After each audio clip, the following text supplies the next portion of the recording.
పిల్లలు, మీరెప్పుడైనా వర్షం పడుతుంటే కిటికీ దగ్గర నిలబడి చూస్తూ ఆనందపడ్డారా?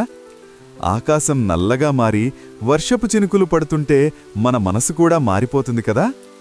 వర్షం పడితే చెట్లు, పక్షులు, జంతువులు మాత్రమే కాదు, మన మనసు కూడా ఆనందంగా మారుతుంది. అలాంటి వర్షాకాలం అందాన్ని చాలా చక్కగా చెప్పిన కవితనే ఈరోజు మనం చదవబోతున్నాం.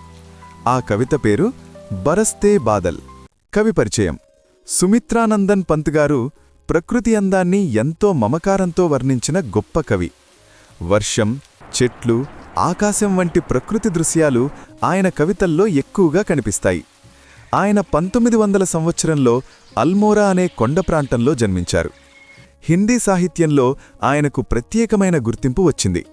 ప్రకృతిని మన కళ్ల ముందు నిలబెట్టేలా రాయడం ఆయన ప్రత్యేకత. ఆయనకు సాహిత్య రంగంలో గొప్ప గొప్ప పురస్కారాలు లభించాయి. చిదంబర అనే కవితా సంపుటికి జ్ఞానపీఠ పురస్కారం వచ్చింది. 1977 సంవత్సరంలో ఈ మహాకవి మనల్ని విడిచిపెట్టి వెళ్ళిపోయారు. విషయ ప్రవేశం: వర్షాకాలం చాలామందికి ఇష్టమైన కాలం. వర్షం పడితే ప్రకృతి మొత్తం కొత్తగా మారిపోతుంది. చెట్లు, మొక్కలు పచ్చగా మెరిసిపోతాయి. పక్షులు, జంతువులు వర్షాన్ని ఆనందంగా ఆస్వాదిస్తాయి. మనుషుల మనస్సుల్లో కూడా ఆనందం నిండిపోతుంది. ఈ కవితలో వర్షాకాల ప్రకృతి అందాన్ని కవి మనకు చూపిస్తున్నాడు. కవిత వివరణ: భాగం 1.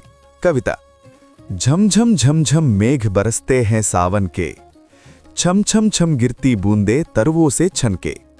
పదాల అర్థాలు: సావన్ వర్షాకాలం, బూందే వర్షపు చినుకులు, తరు చెట్లు. వివరణ: వర్షాకాలంలో ఆకాశంలో పెద్ద పెద్ద నల్లటి మేఘాలు గుమిగూడి బలంగా వర్షం కురిపిస్తున్నాయి.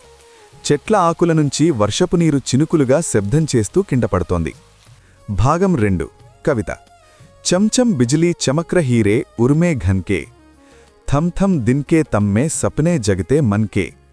పదాల అర్థాలు: బిజిలీ మెరుపు, ఉర్ మనసు లేదా హృదయం, తమ్ చీకటి, సప్నే కలలు. వివరణ: వర్షపు మేఘాల మధ్య మెరుపులు మెరిసి ఆకాశం మొత్తం వెలుగుతో నిండిపోతుంది. చీకటి వాతావరణంలో కూడా మనసులో కొత్త ఆశలు, కొత్త కలలు మేల్కొంటాయి. భాగం 3.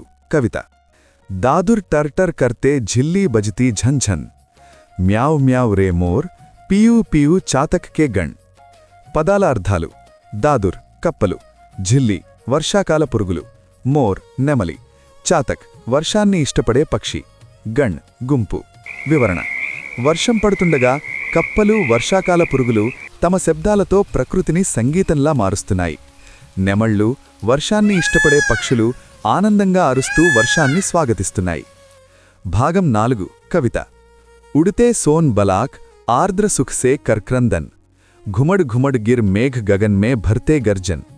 పదాల అర్థాలు: బలాక్ తెల్లని కొంగలు, ఆర్ద్ర సుఖ్ తడి ఆనందం, గగన్ ఆకాశం, గర్జన్ పెద్ద శబ్దంతో మోగడం. వివరణ: తెల్లని కొంగలు వర్షంలో ఎగురుతూ తడి ఆనందాన్ని వ్యక్తం చేస్తున్నాయి. ఆకాశంలో వర్షపు మేఘాలు గుమిగూడుతూ పెద్ద శబ్దాలతో మోగుతున్నాయి. భాగం 5. కవిత: రిమ్ఝిమ్ రిమ్ఝిమ్ క్యా కుచ్ కహతే బూందో కే స్వర్, రోమ్ సిహర్ ఉఠ్తే ఛూతే వే భీతర్ అంతర్. పదాల అర్థాలు: రిమ్ఝిమ్ మెల్లగా పడే వర్షం, స్వర్ శబ్దం, రోమ్ రోమాలు, అంతర్ మనసు లోపల. చిన్న చిన్న వర్షపు చినుకుల శబ్దాలు మనతో ఏదో చెప్పినట్టుగా అనిపిస్తున్నాయి. ఆ శబ్దాలు మన మనస్సును తాకి ఆనందంతో ఒళ్ళు పులకరించేస్తున్నాయి. భాగం 6. కవిత: ధారావో పర్ ధారాయే ఝర్తీ ధర్తీ పర్, రజ్ కే కణ్ కణ్ మే త్రిణ్ త్రిణ్ కో పుల్కావలి భర్. పదాల అర్థాలు: ధారాయే నీటి ప్రవాహాలు, ధర్తీ భూమి, రజ్ మట్టి ధూళి, త్రిణ్ గడ్డి, పులకావలి ఆనందం వెల్లివిరియడం. నీటిధారలు భూమిపై వరుసగా పడుతూ భూమిని తడిపేస్తున్నాయి. భూమి, గడ్డి, చిన్న మొక్కలన్నీ ఆనందంతో నిండిపోయినట్టు కనిపిస్తున్నాయి. భాగం 7. కవిత: పకడ్ వారికి ధార్ ఝూల్తా హే మేరా మన్, ఆవోరే సబ్ ముఝే ఘేర్కర్ గావో సావన్. పదాల అర్థాలు: వారి నీరు, ధార్ ప్రవాహం, ఝూల్తా ఊగడం. వర్షపు నీటి ప్రవాహాన్ని చూస్తూ కవి మనసు ఆనందంతో ఊగిపోతోంది. అందరూ కలిసి వర్షాకాలాన్ని పండుగలా ఆనందంగా జరుపుకుందామని కవి చెబుతున్నాడు. భాగం 8. కవిత: ఇంద్రధనుష్ కే ఝూలే మే ఝూలే మిల్ సబ్జన్, ఫిర్ ఫిర్ ఆయే జీవన్ మే సావన్ మన్ భావన్. పదాల అర్థాలు: ఇంద్రధనుష్షు, ఇంద్రధనస్సు; ఝూలా, ఊయల; జన్, ప్రజలు; మన్ భావన్, మనస్సుకు నచ్చేది. వర్షం తర్వాత వచ్చిన ఇంద్రధనస్సు అందరినీ ఆనందపరుస్తోంది. ఇలాంటి ఆనందమైన వర్షాకాలం మన జీవితంలో మళ్లీ మళ్లీ రావాలని కవి కోరుకుంటున్నాడు. కవి ఉద్దేశము: ఈ కవిత ద్వారా కవి వర్షాకాలంలో ప్రకృతి ఎంత అందంగా మారుతుందో మనకు చూపించాలని ఉద్దేశించాడు. వర్షం పడితే ప్రకృతి మాత్రమే కాదు, మన మనస్సు కూడా ఆనందంతో నిండిపోతుందని చెప్పాలనుకున్నాడు. ప్రకృతిని గమనిస్తే మనకు ఆనందం, ప్రశాంతత లభిస్తుందని కవి తెలియజేస్తున్నాడు. వర్షం ప్రకృతికి కొత్త జీవం ఇస్తుందని పిల్లలు అర్థం చేసుకోవాలని కవి ఆశించాడు. పాఠం సందేశం: ఈ పాఠం మనకు ప్రకృతిని ప్రేమించాలి అనే ముఖ్యమైన సందేశాన్ని ఇస్తోంది.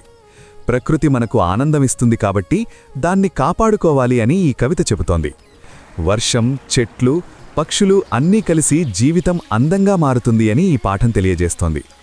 ప్రకృతితో దగ్గరగా ఉంటే మన జీవితం కూడా సంతోషంగా ఉంటుంది అనే సందేశం ఇందులో ఉంది. పాఠం ముగింపు: మొత్తంగా ఈ కవిత వర్షాకాల ప్రకృతి అందాన్ని మన కళ్ల ముందు తీసుకువస్తోంది. వర్షాన్ని కేవలం నీటిగా కాకుండా ఆనందాన్ని ఇచ్చే వరంగా చూడాలని కవి చెబుతున్నాడు. ప్రకృతి అందాన్ని ఆస్వాదించడం మన జీవితాన్ని మరింత అందంగా మారుస్తుంది.